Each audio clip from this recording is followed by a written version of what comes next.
Hi, and welcome to another episode of Hot Takes with me, the Silver Fox. Now, we've got a little story here. It's the first of the day. We're going to start the day with a bit of good news, a bit of light-hearted news, which is bound to please everybody. The SNP seem to be incapable of fielding a candidate, especially one for Dunfermline and Dollar, that constituency. They did have a man who they'd selected. His name was Brian Goodall. I know you're thinking, who he? Well, exactly. Nobody knows who he is. And nobody will. Because although only being selected a month ago, he's already pulled out. He's already said that he is not prepared to stand for the SNP. You wonder why. Now, he's claiming, or at least the party are claiming, that it's for health reasons. But I suspect he's just merely looked at the reality of the situation and went, nah. Because you would, wouldn't you? Anyway, we're going to have a look at this story, which, very surprisingly, comes from Pravda. But we will see it and have a look at it. And you know, it must be true. Something like this must be true if the National is saying it's true. This isn't some anti-SNP rant. This is from the paper of the SNP, the official media of the SNP, if you like. Yeah, I do believe it, but I don't believe he's retiring for health reasons. Anyway, let's have a look. Here it goes. So here we are now. I mean, you know, you plummet to depths when you get to Pravda, but it's the the official, the rag, the SNP's rag, really, isn't it? It's not real journalism. It's all biased, but because of that, the very fact that they're even saying this means, they're trying to put their very, very, very best spin on a story, aren't they? SNP general election candidate quits 1 month after selection.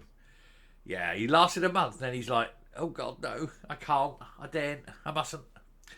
Anyway, an SNP candidate in the next general election, whenever that shall be, but it could be at any point, he's withdrawn his intention to stand, and who can blame him?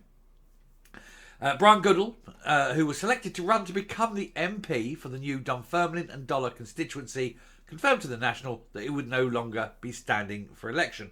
Dunfermline and Dollar is one of those new, where they're rejigging all the boundaries and deleting and getting rid of some constituencies and creating new ones and adding here, all to try and get. I think everything's got to be about 100,000 or something, isn't it? About 100,000 electorate in each constituency. I think that's how they're doing it. Anyway, the SNP councillor was among 8 people announced as candidates for the party in late October. So, yeah, a month ago. Former MP Stephen Gethins and SNP policy convener Tony Giuliano were also on the list. But on Wednesday, journalist Michael Crick first reported that Goodall had withdrawn his nomination for what he claims are health reasons. Now, I'm suggesting that it isn't necessarily health reasons as you or I would understand it. I believe he's just sick of the party. He's just looked at it and he realises that he's probably not going to win, that the polling is probably so bad that he's not prepared to put in the time and effort to do this for a seat that he's not at all likely to win, because the SNP is so destroyed in the polls now, likely to lose so many seats, and only getting worse as all these things happen on a daily basis, as all the nastiness is coming out, as all the truth is coming out, and more as people are waking up and smelling the coffee and looking at the awful mess the SNP have made over the last near 17 years. It isn't getting better, it's getting worse.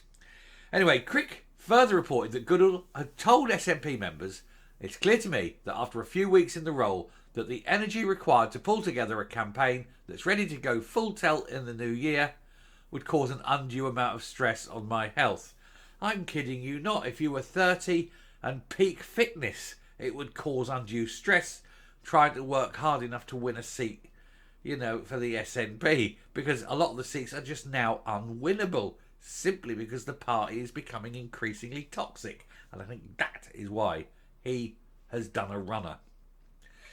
He said it is therefore better that, rather than selfishly plough on and put an SNP victory in this seat at risk, I think he's already at risk. Far too late for that, my darling.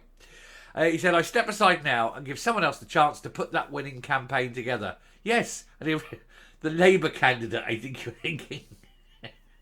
Asked if the report was accurate, Goodall confirmed it was. Yes, it was health reasons. I was sick at the prospect of wasting my entire life for a seat I couldn't possibly win. He said in a brief statement, yes, I've stepped back from this role, general election candidate. He says, but I've already said to local members all I intend saying. Thanks. And then shuts door, walks away and goes, oh, no, go for that. Hopefully they'll leave me alone and I won't have to bother with this crap anymore. Goodall is a councillor for the Rosyth ward on Fife Council, a position he won in the 2022 local elections. And so possibly might be out in 2026. Hey? Thought it was 2022 election. Oh, yeah, of course it is. Sorry, brain. Do you know, for an accountant, it's amazing how I can't count. Mind you, it's quite common with accountants.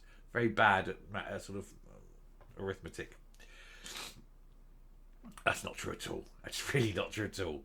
Anyway, a general election is expected at some point in 2024, with suggestions after the autumn statement from Chancellor Jeremy Hunt that the Tories might be looking for a spring vote rather than wait until autumn.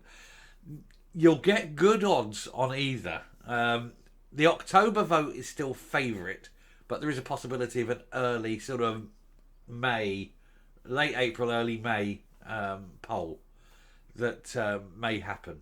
But the chances are it's probably going to be October. They're going to wait until the tax changes bed in, and hopefully they'll have done something about the massive influx across the channel. They'll have done something about the debt situation. They want the interest rates.